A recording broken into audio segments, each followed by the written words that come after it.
Hi. Yesterday was today being 20th of August. Yesterday was a very special day.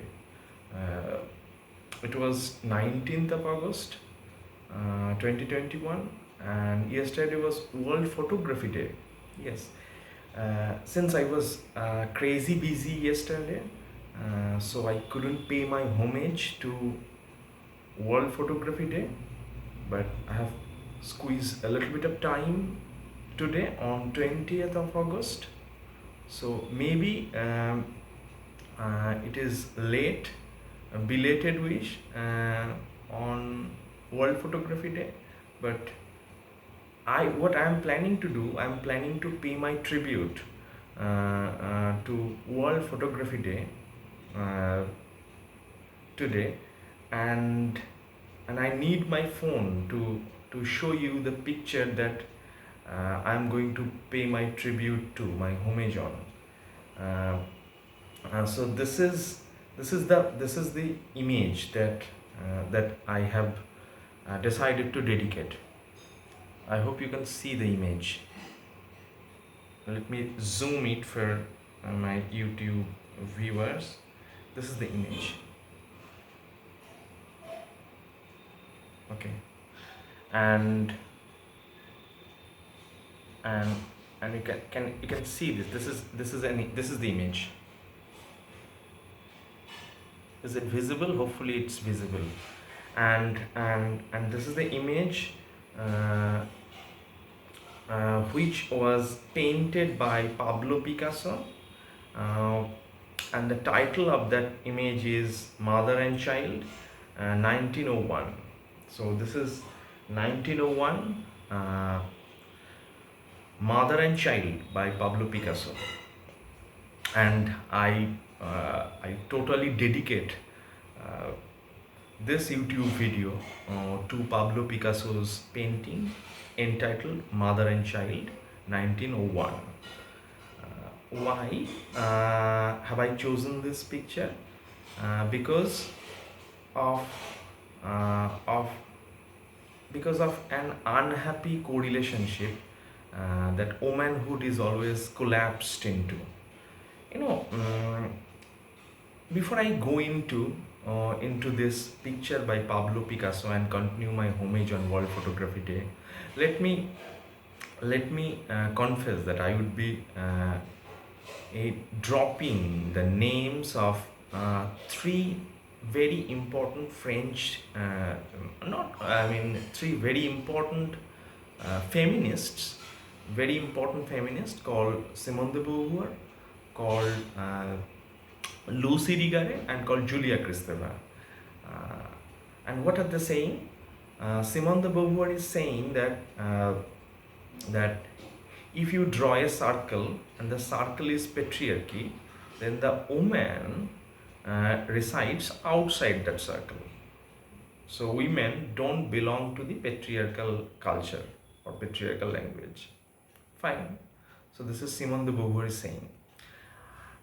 And Lucy Rigare is saying something different from what Beauvoir is saying. What is Lucy Rigare saying? Lucy Rigare is saying if I draw a circle, and if the circle is patriarchal signifying economy, patriarchal culture, and then women do not necessarily have to reside outside the circle. Women can live inside the circle, but those women are not real women, or as Judith Butler said, those women are men encore. Encore in French, that if I translate that in English, is still. So those women are still men. Those women are men encore, which means that those women are not women, according to Luce Irigaray. Why? Because within the patriarchal signifying economy, the women who reside are women as fantasized by patriarchal men, are women as fantasized by patriarchal men. So those women are still men. Those women are men encore. So therefore, Therefore, those women may live in patriarchal economy, but those women are still men, since those women are male fantasy. Those women might be women, but they are women in accordance with the men fantasizing women. Okay? So, sajna hai mujhe sajna ke liye. So, those women dress up because the husband or boyfriend wants them to dress up. They dress down because husband and wife do not want them to dress up. So sajna hai mujhe sajna ke liye. So I have to dress up because my boyfriend wants me to dress up. So therefore, Lucy Rigard is saying the women who live inside the patriarchal signifying economy are not women. They are women as fantasized by men. That's what Lucy Rigare submits. Now, the third feminist that I wish to talk about is very interesting one, and she is Julia Kristeva. What Kristeva is saying? Kristeva is saying that that we need a language which is going to fight against the language of patriarchy. And what is the language of patriarchy? According to Kristeva, language of patriarchy is symbolic. When I say symbolic, I mean Lacanian symbolic. So that is Jacques Lacanian symbolic, and Jacques Lacanian symbolic is a patriarchal discourse. Okay, fine. So what do we need, we feminists? We feminists need a language which would be able to challenge the patriarchal discourse of Lacanian symbolic. And Kristeva, Julia Kristeva, names that language semiotic. Yes, Julia Kristeva has named that language semiotic. So what is semiotic? Semiotic is a feminine discourse capable of challenging the patriarchal discourse of Lacanian symbolic. And therefore, according to Julia Kristeva, then semiotic is occasioned by maternal body. So therefore, semiotic is occasioned by maternal body. And when she says that semiotic is occasioned by maternal body, what Kristeva is saying that semiotic is motherhood, or the discourse that motherhood is implicated in. Now, the moment she says that, what she is doing, she is collapsing womanhood into motherhood. I'll come back to this. Conflating motherhood with womanhood and womanhood with motherhood. And Kristeva doesn't stop here. Kristeva also says that this semiotic, which is occasioned by maternal body and which will challenge Lacanian symbolic, the patriarchal discourse, is very similar to the discourses that are being used in Arab and India.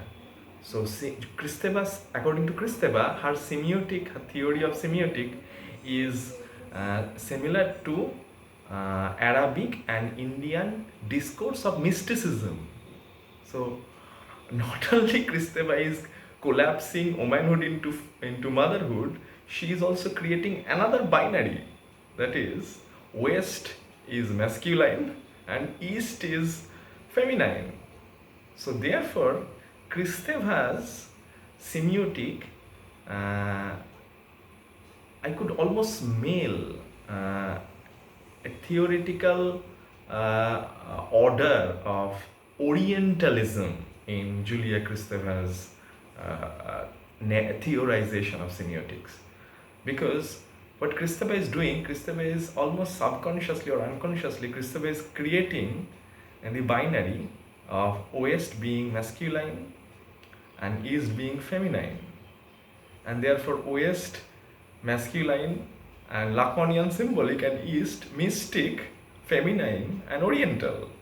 and exotic, if I am allowed to borrow Edward Said. Now, therefore, Kristeva is doing double disaster. Kristeva is actually committing double disaster. Kristeva is collapsing womanhood into motherhood, okay? And therefore, only the semiotic is occasioned by the maternal body, as if those women who are childless, uh, they are not women, and as if those women who refuse to become mother, or should I call them, they are child free, they are not women. So only those women who become mother are women. And if you are a woman and you refuse to be a mother, according to Kristeva, you cannot participate, you cannot indulge in semiotic, because you are not generating maternal body. So you have to be a mother to complete your identity of womanhood. So unfortunately, this is how Julia Kristeva collapses or almost conflates womanhood into motherhood, which is extraordinarily patriarchal. This kind of a conflation or kind of a union of womanhood and motherhood is exclusively patriarchal. And what is even more patriarchal is this binarizing of Arabic Indian as Oriental and feminine, and West as masculine.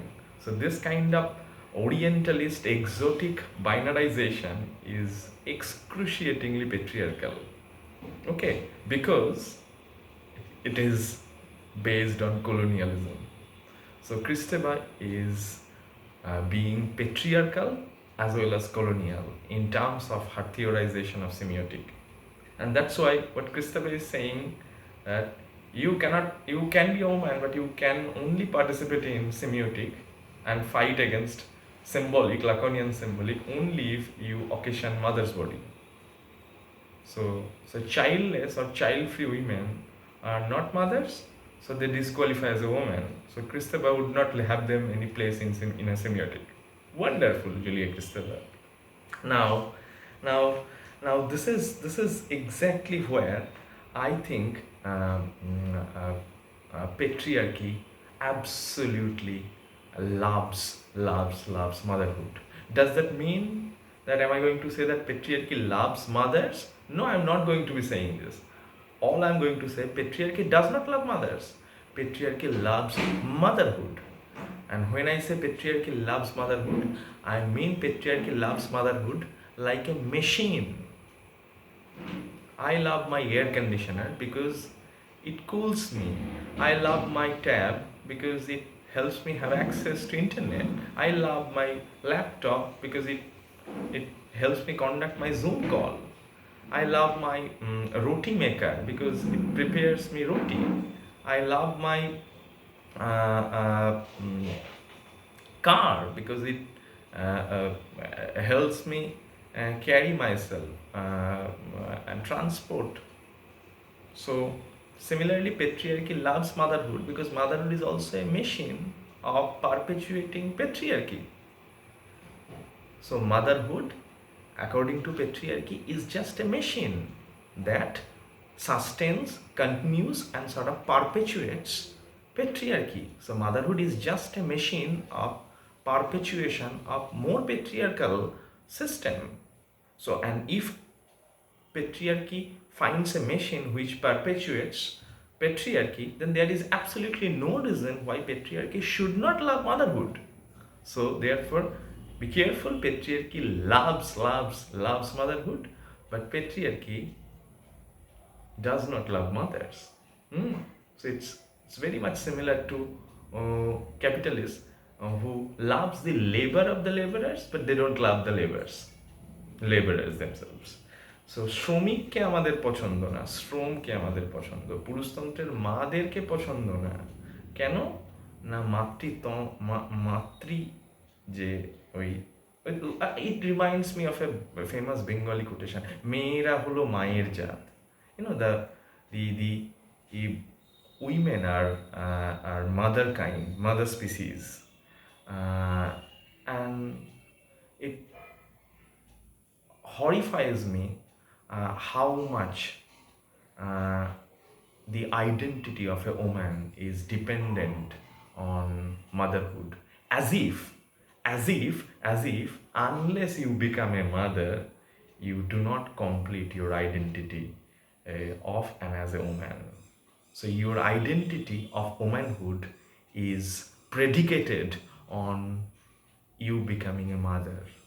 If you remain childless or child free, I think there's a difference between being a childless and child free. Childless means you do not, you want to be a mother but you cannot, so you disqualify as a woman because you cannot be a mother. And child free is someone who does not want to be a mother, who opts out of motherhood.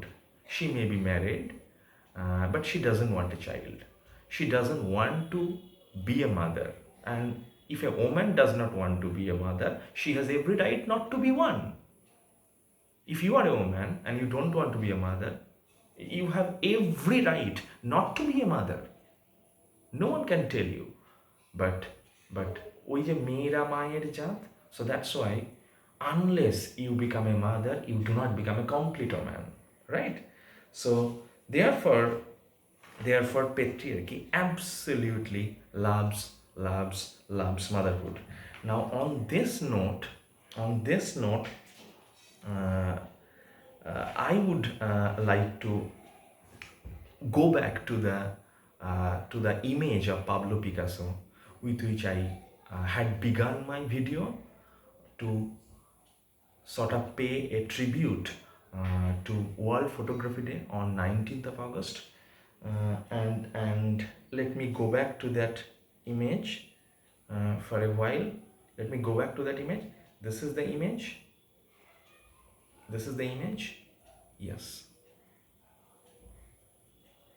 This is not, oops, this is not Happy Mother's Day. This is not Happy Women's Day.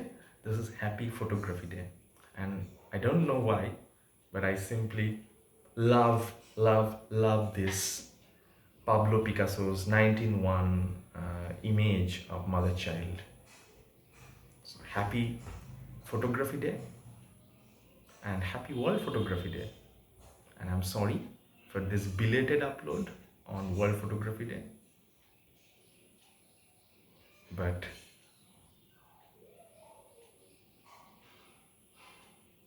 thank you. Think about this. Why women, whenever they become mother, are celebrated as Ma Durga? Why? Because Ma Durga is not a glorious image of Nari Shakti. Ma Durga is an image of labor exploitation. I was seeing an advertisement the other day when a girl was called Amar Bouma ba Amar Meye Holo Ma Durga. Yes, because the husband will read the newspaper, the son and will use the laptop, the children will play their stuffs, and it is the housewife, the mother, who would cook, who would serve, who would attend the Amazon delivery boy in the dooryard, who would wash clothes, who would clean, who would pick up all the messes that children do, and who would do the nursing of the seniors and elders. Because tato Ma Durga na, so Ma Durga, or the myth of Ma Durga being associated with motherhood, which has already been collapsed into womanhood, is not an image of goddess. It is an image of labor exploitation, of we patriarchal men exploiting and interpolating women and selling him the myth of motherhood as Ma Durga, that you can do everything with your 10 hands, so that we can read our newspaper, watch our Netflix, and interpolate you and make you do all the domestic chores. Thank you, and have a very pristine 4K HD HQ. Happy World Photography Day. See you soon.